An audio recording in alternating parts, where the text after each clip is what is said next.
There are a few tricks that you can use for working with devices in Reason's rack a bit more effectively. When you create any device, if I drag it from the browser here into the rack and spin the rack around by pressing the tab key, you will see that that device has automatically been routed to a mix channel and then onto the mixer. And a lot of the time that's what you'll want, because when you create an instrument you want to be able to play it, you want to have it routed into the mixer. If for any reason you don't want it to be automatically routed, you have a couple of options. I'll just undo that. So away goes my device. This time I'll drag the same device, but I will hold the Shift key as I drag and drop it. And what you can see is it hasn't been assigned a mix channel device. And again, if I hit the tab key, you can see the outputs haven't been automatically routed. And there are one or two reasons why you might want to do that. Perhaps you might want to send these audio outputs to the main hardware out at the top for routing directly to a hardware mixer or something like that. If you then decide actually that that was the wrong thing to do, with the device selected, you can go up to the Edit menu and you can choose Auto Route Device. And that just reinstates the automatic routing. It assigns a mix channel to that device and sends it on to the main mixer.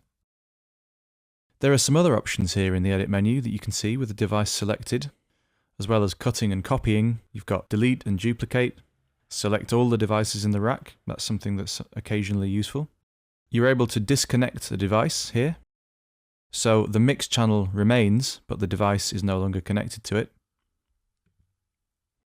And you're also able to reset the device. Now this is quite a useful thing to know about, because let's say for example you want to create a synth patch from scratch. When you load any device, it has a default patch loaded in Reason. So if you wanted to reset all the parts of a device to 0, you could just select Reset Device. And then it goes back to Initial Patch, which you can see here, and that works for any device. If I wanted to reset this instance of Thor, I could just go Edit, Reset Device, gets rid of all its settings. I'll talk about the combinator in a lot more detail later, but there's a shortcut for combining devices. Let's say, for example, if you wanted to build a multi-synthesizer, a multi-instrument, a split and layered instrument, you can quickly place multiple devices inside a combinator without having to create one first and then drag them in, which you can also do, but this is quicker. If you want to do this, select more than one device, and then either right-click and choose Combine, or go to the Edit menu and choose Combine from there. And you can see that when I do that, it's placed those two devices inside a combinator. If I just undo that, it's important to know that you can't place these mix channel devices inside a combinator for some reason. So if I was to select that mix channel device as well, and then go to Edit, my Combine option is not available.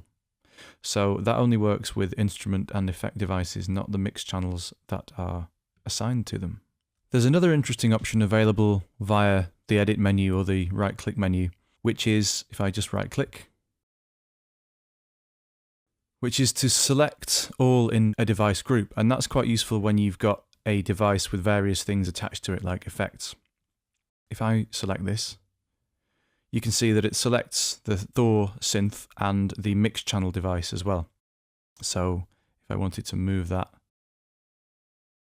I could move them both down at the same time. Let's say I added an effect unit and then did the same thing, right click on it and choose Select All in Device Group. You can see that it now selects all the modules that are associated with that instrument.